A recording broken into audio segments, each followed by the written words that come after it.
Case, बड़ी तहकीकात, बड़ी तलबी और बड़ी खबर यह है कि वजीर आजम की साहबजादी मरियम नवाज JRT के सामने पेश हो गई। मरियम नवाज ने 2 घंटे तक अपना बयान रिकॉर्ड कराया। उनके साथ हुसैन नवाज, हसन नवाज और कैप्टन रिटायर्ड सफदर भी पहुंचे थे और उन्होंने यहां पर पहुंचने के बाद कारकुनों को हाथ हिलाकर उनके नारों का जवाब दिया। जिस तरह से पुरजोश इस्तकबाल किया गया था कारकुनान की जानिब से, 2 घंटे तक पूछताछ होती रही, सवालात के जवाब दिए उन्होंने। काफी मुतमईन नजर आई, पुरएतमाद नजर आई और मुस्कुराते हुए ही बाहर निकली। बाहर निकलकर उन्होंने मीडिया से गुफ्तगू भी की और इस गुफ्तगू में उन्होंने वाज़ेह तौर पर कहा कि जो पूछा गया बता दिया। उन्होंने कहा कि उनके खानदान का हिसाब लिया गया है और 3 नस्लों से हिसाब लिया गया है। वो बोली कि नवाज शरीफ को रोक सकते हो तो रोक लो, नवाज शरीफ को रोक लो वरना वो मुल्क से दहशतगर्दी खत्म कर देंगे, नवाज शरीफ को रोक लो वरना वो CPEC मुकम्मल कर देंगे, नवाज शरीफ को रोक लो वरना वो बिजली की लोड शेडिंग खत्म कर देंगे। मरियम नवाज ने काफी जारहाना खिताब किया, कहा वो कर्ज भी उतार दिया जो वाजिब नहीं था। ये दुनिया की पहली तहकीकाती टीम है जो इल्जाम ढूंढ रही है। मरियम नवाज बोली कि मनी ट्रेल तो कब की दे चुके हैं, JRT के पास कुछ नहीं है। मरियम नवाज ने जब मीडिया से गुफ्तगू की तो ये कहा कि JRT के तमाम सवालात के जवाब दिए। फिर JRT से मैंने भी एक सवाल किया लेकिन वो कोई जवाब ना दे सके।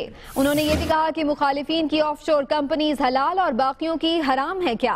आपको ये भी बताएं कि उन्होंने कहा हमारे पास भी बहुत से रास्ते थे, हम भी तकनीकी सहारे लेकर छुप सकते थे लेकिन हमने ऐसा ना किया। हम भी कमर दर्द का बहाना बनाकर गाड़ी को अस्पताल की तरफ मोड़ सकते थे, हम भी नथिया गली के सरकारी रेस्ट हाउस में छुप सकते थे लेकिन हमने ऐसा कुछ नहीं किया क्योंकि हमारा दामन साफ है। उन्होंने कहा कि डॉन लीक्स में भी मुझे मुलविस किया गया।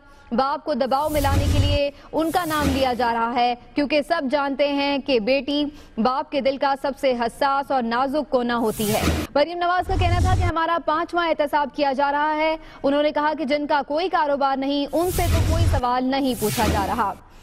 इस वक्त प्रेसिडेंट दुनिया मीडिया ग्रुप कामरान खान साहब हमारे साथ मौजूद हैं। इस पेशी के हवाले से और जो गुफ्तगू मरियम नवाज साहिबा ने की इस हवाले से उनसे बात करते हैं, उनका तज्जिया जानते हैं। कामरान खान साहब बहुत शुक्रिया आपके वक्त।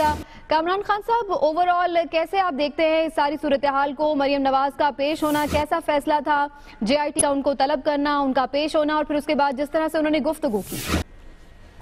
मैं समझता हूँ कि ये जारी इस वक्त JIT की तहकीकात है उसका ये एक हाई पॉइंट था, आज एक नुक्ता उरूज था और ये इसके साथ ही मैं समझता हूँ कि जो हाई प्रोफाइल विटनेसेस इस JIT के सामने पेश हुए वो सिलसिला खत्म हो गया। नवाज शरीफ, मैं समझता हूँ कि ये आखिरी अहम तरीन शख्स जो इस JIT के सामने पेश हुई है और इस तरह से अब JIT का वो मरहला शुरू हो गया है जब JIT की जो सिफारिशात हैं या जो अपने नताइज हैं उसको मुरतब करेगी। जहाँ तक मरियम नवाज शरीफ की आज की पेशी की बात है, हम जाहिर है कि JIT के अंदर जो मुश्किलात थे वहाँ जो तक हमारी रखी जो रही है इस हवाले से मरियम नवाज शरीफ। कामरान खान साहब, आपकी लाइन में कुछ डिस्टॉर्शन है गालिबन जिसकी वजह से हम सही तौर पर आपकी आवाज नहीं सुन पा रहे। आपसे दोबारा राब्ता करते हैं। कामरान खान साहब, प्रेसिडेंट दुनिया मीडिया ग्रुप ये कह रहे थे कि JIT की तहकीकात इंतहाई अहम मरहले में दाखिल हो चुकी हैं। चूंकि ये फाइनल राउंड है तो इसलिए अहम पेशियां भी हो रही हैं और आज की पेशी के हवाले से ये कहा जा सकता है कि ये आखिरी सबसे अहम पेशी थी मरियम नवाज की और इसके बाद अगर चेयरमैन नैब को भी तलब कर रखा है JIT ने 2 बजे वो पेश होंगे। लेकिन जो अगर शरीफ फैमिली की बात की जाए तो ये सबसे अहम पेशी आखिर में हुई है आज मरियम नवाज की। कामरान खान साहब एक दफा फिर से हमारे साथ मौजूद हैं, उनसे इस बारे में मजीद बात करते हैं। कामरान खान साहब, आप अपना तज्जिया दे रहे थे, इस हवाले से कंटिन्यू कीजिएगा। साथ ही ये भी आपसे सवाल करना चाह रही थी मैं कि मरियम नवाज जिस तरह से आज आई हैं, जिस तरह से उन्होंने गुफ्तगू की, कारकुनान ने जैसे उनका इस्तकबाल किया, क्या समझा जाए कि अगली क़यादत का भी ऐलान हो गया नून लीग की जानिब से? जी, मैं ये समझता हूँ कि बहुत ही कॉन्फिडेंट थी और बहुत ही पुरअज़म थी और बिला झिझक और बहुत ही एतमाद के साथ उन्होंने अपनी बात की है और उसमें बला का कॉन्फिडेंस नजर आ रहा था। और सबसे अहम बात यह है कि जितने भी लोग अभी JIT में पेश होते रहे हैं उसके बाद आके मीडिया से वो बात करते हैं और मैं कहता हूं कि जो न सिर्फ ये कि जो हुकूमत और शरीफ खानदान के लोग हैं बल्कि हिज़्ब इख्तिलाफ के भी लोग जो इस JIT के हवाले से बात करते हैं उसमें सबसे कंपोज्ड गुफ्तगू अगर देखने में आई है तो वो आज मरियम नवाज शरीफ ने की है। वो किसी तहरीरी नोट्स के बगैर बात कर रही थी और उसमें बहुत सी भरपूर उनका कॉन्फिडेंस भी नजर आ रहा था, भरपूर अंदाज से वो उन्होंने गुफ्तगू की है, अज़म है उसके अंदर, उसमें हल्के से गुस्से का इजहार जरूर है, लेकिन उसमें कहीं पर भी उनके जज्बात जो हैं वो बेकाबू होते नजर नहीं आए। उनकी गुफ्तगू, उनके अल्फाज में कहीं पर भी वजन की कमी नजर नहीं आई है, बड़े वजन से उन्होंने गुफ्तगू की है और जरूर जो मौजूदा सूरत हाल है उस पर उनकी बरहमी और उनके पूरे खानदान की जो बरहमी सामने आती है, जो झलकती है, वो जरूर झलक रही थी, लेकिन बहुत ही कंपोज अंदाज में उनकी गुफ्तगू थी और इसमें कोई शक नहीं है कि ये एक भरपूर पैगाम था कि मुस्तकबिल जो है पाकिस्तान मुस्लिम लीग नून का हर सूरत में मरियम नवाज शरीफ के हाथ में है।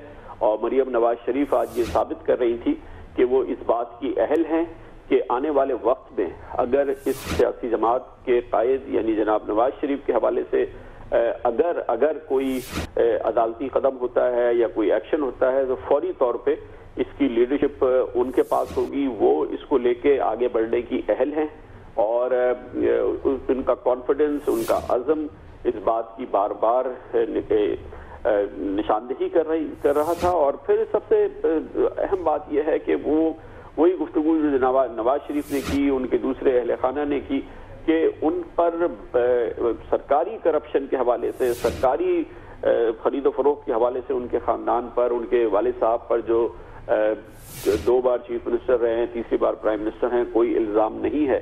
गोया कि किसी साजिश में जकड़ा जा रहा है एक बार फिर जनाब नवाज शरीफ को या उनके खानदान को। वो बात उन्होंने की मगर उसमें एक अज़म था कि अब वो इस साजिश का एक बार फिर मुकाबला करने के लिए तैयार हैं और तमाम निगाहें जो हैं वो 2018 के इलेक्शन में होगी या आइंदा इलेक्शन पे निगाहें होंगी।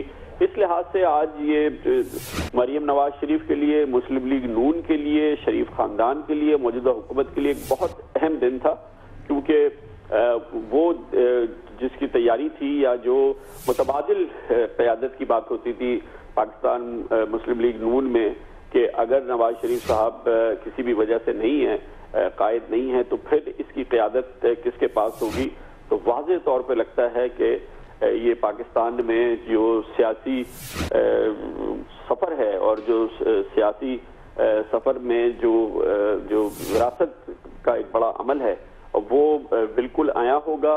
पाकिस्तान पीपल्स पार्टी में पहले ही बिलावल भुट्टो जरदारी के हवाले की क़यादत की जा रही है और अब बिल्कुल वाज़ेह तौर पे लगता है कि ये अलम जो है पाकिस्तान मुस्लिम लीग नून का झंडा जो है वो जनाब नवाज शरीफ से मोहतरमा मरियम नवाज शरीफ की जानिब ही मुंतकिल होगा। वो जब भी उसका वक्त आएगा, जब भी उसकी होगी, उसकी ज़रूरत होगी, लेकिन बहरहाल आज ये बात बिल्कुल वाज़ेह होती नजर आ रही है कि मरियम नवाज शरीफ वो झंडा उठाएंगी और आज उन्होंने ये साबित करने की कोशिश की है कि वो इसकी अहल भी हैं।